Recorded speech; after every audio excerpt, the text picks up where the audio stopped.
Rashi's Cookery. Hi කොහොමද උනාදත් ඔයාලා රශීස් කුකරි YouTube channel එකට මම සාදරයෙන් පිළිගන්නවා. අදත් අපි හදන්න යන්නේ තවත් විශේෂ කෑමක්. මේක ඔයාලට හවසට තේ බොන වෙලාවට කන්න පුළුවන් රසම රස පොල් ටොෆි එකක් තමයි අද අපි හදන්න යන්නේ.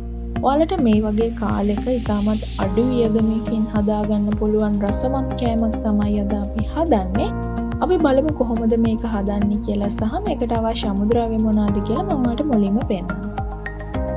පොල් අඩු කෝප 3ක ප්‍රමාණය, සීනි ග්‍රෑම් 300ක්, ඒ කියන්නේ මෙතන අඩු කෝප 1/2ක ප්‍රමාණයක් තියෙනවා. ඒ වගේම වැනිලා. දැන් මම මේ ගාගත්ත පොල් ටික මේ විදිහට බ්ලෙන්ඩර් කප් එකට දාගන්නවා. මොකද මේ පොල් ටික අපි සිහින්ම බ්ලෙන්ඩ් කරගන්න ඕනේ. මම බ්ලෙන්ඩ් කරගෙන ඉවරයි.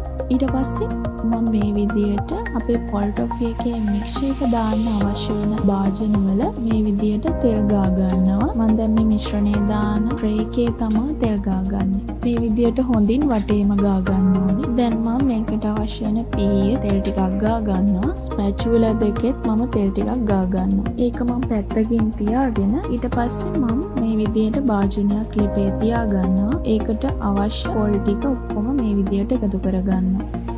මේ වෙලාවෙදිම තමයි මම සීනි ටිකත් එකතු කරගන්නේ. සීනි ග්‍රෑම් 300ම මම මේ වෙලාවේදී එකතු කරගන්නවා. දැන් මම මේකට වතුර තේ හැඳි 3ක ප්‍රමාණයකුත් එකතු කරගන්නවා.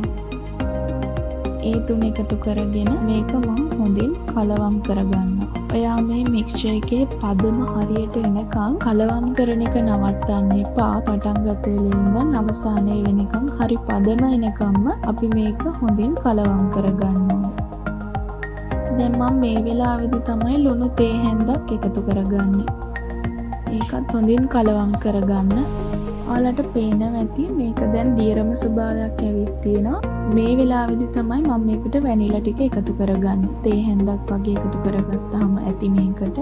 ඒකත් හොඳින් කලවම් කරගන්න ඕනේ. අපේ සීනි ටික මේ වෙලාවේදී හොඳින් දිය වෙලා තියෙන්නේ. ඒ නිසා තමයි මේ වගේ දියරම ස්වභාවයක් වඩ පේන්නේ. අපි ඒක නැති වෙනකම්ම හොඳින් කලවම් කරගන්න ඕනේ.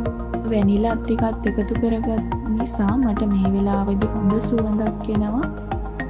දැන් මේ මිශ්‍රණය සාමාන්‍ය යම් තාක් දුරකට හොඳ පදමකට ඇවිත් තියෙන්නේ.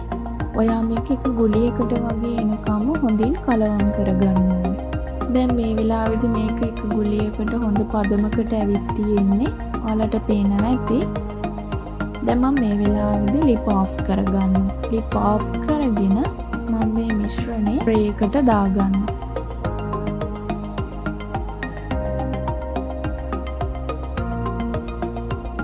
දැන් මම ඔක්කොම දාගෙන ඉවරයි. මේ වෙලාවේදී මම ස්පැචුලා එකක් අරන් මේක හොඳින් තුනී කරගන්නවා. මේක ඉක්මනට හයි වෙන්න බලනවා. ඒ නිසා ඔයා පුළුවන් ඉක්මනට මේක හොඳින් තුනී කරගන්න. දැන් මම මේක හොඳින් තුනී කරගෙන ඉවරයි.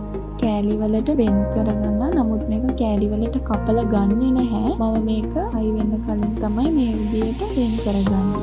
මම මේ විදියට හතරස් කෑලි වලට කපාගෙන තියෙන්නේ. මම මේ විදියට ඔක්කොම කපා ගන්නවා. ඊට පස්සේ මම මේක විනාඩි 10ක් වගේ නිවෙන්න තියලා තමයි කෑලි වලට වෙන් කරගන්නේ. මේ විදියට තමයි ඔයාලට දකින්න පුළුවන්. ඔයාලට තේ බොන වෙලාවට ගන්න පුළුවන්. හරිම රස කෑමක්. මේ බලන්න ඇත්තටම ලස්සන පාටක් තියෙනවා. මේක හරිම සුවඳයි. ඔයගොල්ලොත් හදලා බලන්න. හරිම රස කෑමක්.